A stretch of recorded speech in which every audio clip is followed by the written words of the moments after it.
So it says a light spring with a force constant of 500 newtons per meters. So light spring means that it doesn't have enough mass to count as any mass, okay?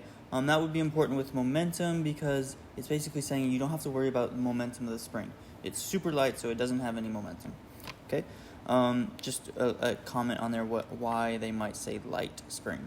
Okay, so with a force constant of 500 newton meters is attached at its left end to a vertical wall as shown in figure 1. Initially, block A of mass MA equals 6 kg and blocks B of mass MB equals 1.5 kg on a horizontal surface with block A in contact with a spring but not compressing it, and with block B in contact with block A. Block A is then moved to the left, compressing the spring a distance of 0.5 meters and held in place while block B remains at rest as shown in figure 2.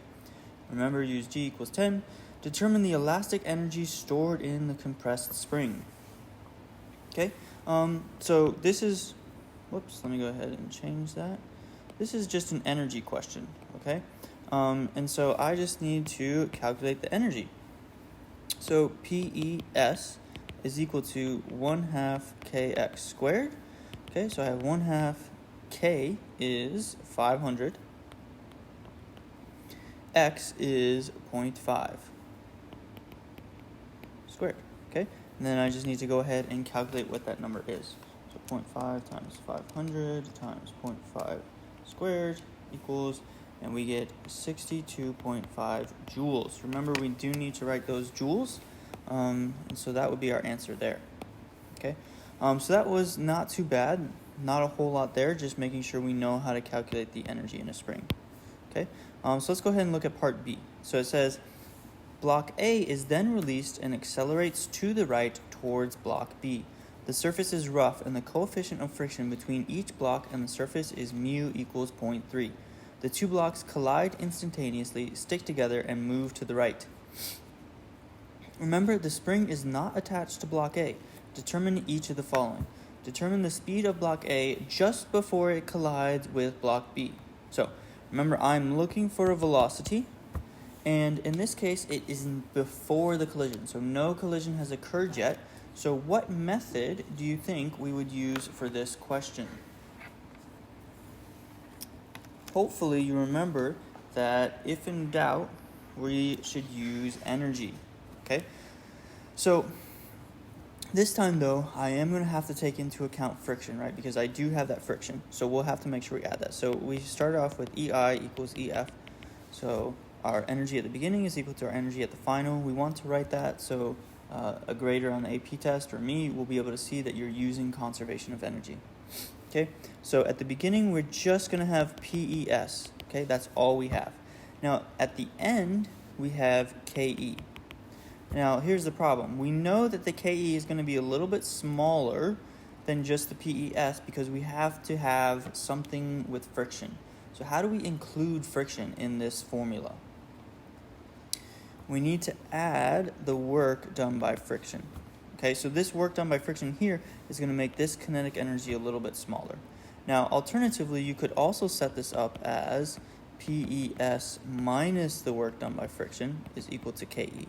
Either one of those things you can just see algebraically are the same, okay? Either one is fine. So go ahead. We know already that our PES is 62.5, so we can just go ahead and write that down. We know I have 1/2 mv squared plus F times D, okay? Right, my formula for work is just F times D. So I have 62.5 equals 1/2. What my mass for block A is just 6. Okay, I'm trying to find this V, so I leave it as V. And then the formula for F, remember this is friction, is going to be mu Fn times D. Okay, let's go ahead and go to the next step. So 1/2 of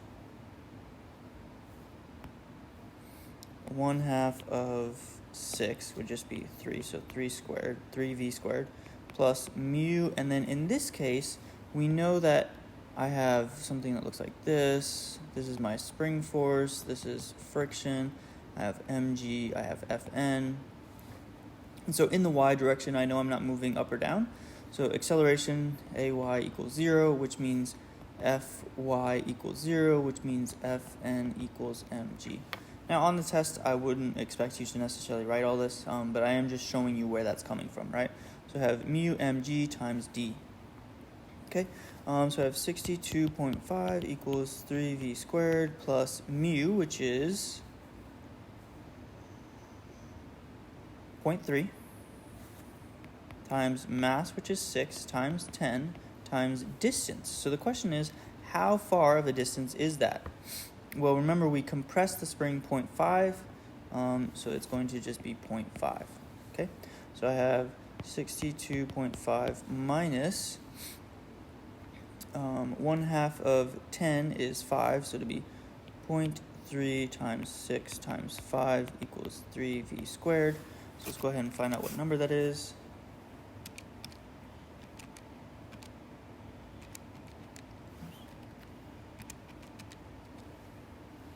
Okay, sorry about that. Just typing it in my calculator.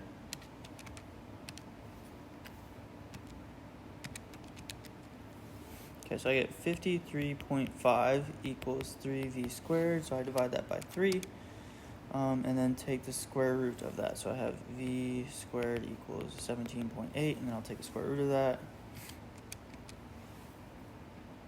And I get v equals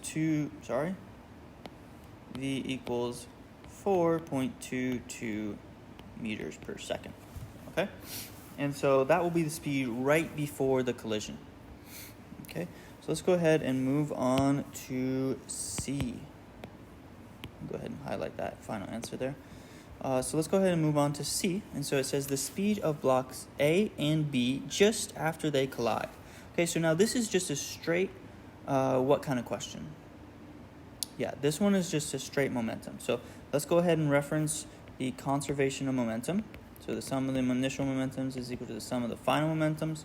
And remember, what kind of collision was this? They stick together, so this is just a inelastic collision, so we know we have one object at the end. Okay, so I have MVA, I believe the first one is called A, block A. Okay, so the first one is block A equals MA plus MB. V, we can just label that as VF, right? And so my VF here, this is what I'm really trying to find here, right? It says find the speed of blocks A and B just after they collide, okay? So let's go ahead, plug in what we know. We know that the mass of block A is 6 times the velocity of A right before the collision is 4.22 equals, and then we have 6 plus, let's go ahead and make sure we get the right mass of block B. So block B is 1.5 kg, so 1.5 here. And then we have VF here as the final part. So let's go ahead and multiply that. So we get 25.338 is equal to 7.5 VF. Now, the reason I have so many units here, or there's a bit of 0.338, is I want to try to keep that number unrounded until I get my final answer. You can also just plug it into your calculator, maybe not write out all the decimals, but just plug them into your calculator and keep them all. But yeah, that is kind of a helpful thing to do. So divide by 7.5, and so we get VF, whoops, let's go ahead and undo that. So you get VF equals 3.38 meters per second. Okay, so not too bad so far. So that is the final velocity here. This is really the momentum part of this question, and so that's the velocity there. Okay, so let's go ahead and be looking at part D. So now it says horizontal distance the blocks move before coming to rest. So this question, how should we deal with it? There's some different options, but to me there's an easiest option. Remember, what is our go-to? Yeah, energy. So we have EI equals EF, okay? And so EI, this is just going to be, we only start with kinetic energy, right? We have these two objects, they're going to be stuck together. So You can almost think of it as two kinetic energies, but to me, it's easier to think of them both. So I can just maybe put M plus A, right? So I'm saying this is the kinetic energy of both A and B because they're stuck together, okay? And then this is going to equal to what? What got rid of all that energy? The work done by friction, right? So this would just equal work of friction. Now, as we showed earlier, you could also set it up as KE A plus B minus the work done by friction is equal to 0, right? Because I end with no energy, it's stationary, and there's no potential energy, so it'd just be 0, right? Either one of these are perfectly fine. It just depends on the way that you want to kind of think about things. Okay, so let's go ahead and see if we can plug in. So I have 1/2 mv squared equals F times D. Now, it's really important that you show this first before you start plugging in. Because if you make a mistake plugging in or something like that, you may lose more points. And so it really is important to make sure you're showing every step. Some of the algebra steps, it's okay if you kind of are skipping steps as you go. But I would definitely be writing out KE equals work F, right? Then 1/2 mv squared and so on and so forth. So 1/2, and then here we have 6 plus 1.5. And then our V is what we just found, so that's 3.38 squared equals. And then here, remember, we're going to have the exact same force. So our force of friction is equal to mu Fn, and then once again, Fn is just going to be equal to mg. Remember, Fn will not equal mg if we're like on an inclined plane, right? That's when it would change, and you'd have to do more work to find that. But since it's just a flat surface, we know that Fn will equal mg. Let me clarify that. A flat surface where we're not moving up or down, okay? And so I just have mu mg d, okay? We can go ahead and calculate some of this, okay? So I have 0.5 times 7.5 times 3.38 squared, okay? And so this would be 42.8415 equals, remember, mu is 0.3 times the total mass, right? That is my 7.5 times 10 times d. Okay, so I just need to divide by all that. Divide by 0.3 times 7.5 times 10. And distance equals 1.9 meters. Okay? Once again, that's a little bit off from the answer key, but I suspect that's an issue with using 9.8 instead of using 10. So I can recalculate this just to check.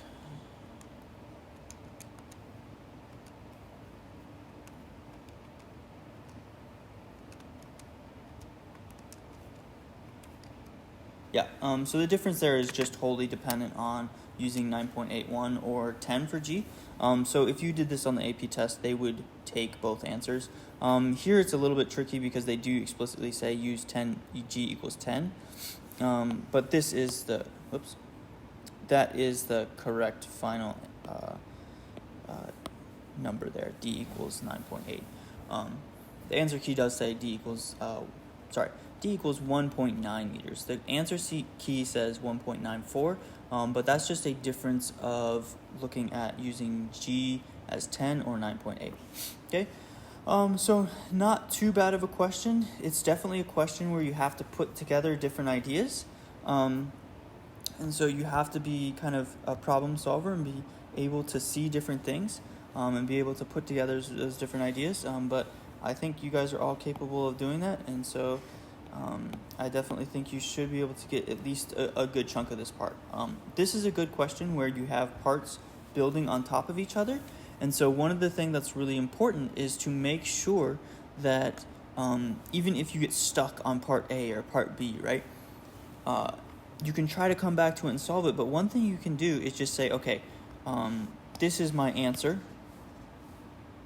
Sorry about that. This is my answer. Okay, this is the answer that I got for part B, and just pick a number, right? And so that I can use it in part C, okay? Don't let getting stuck on an earlier part mess you up for the whole question, okay?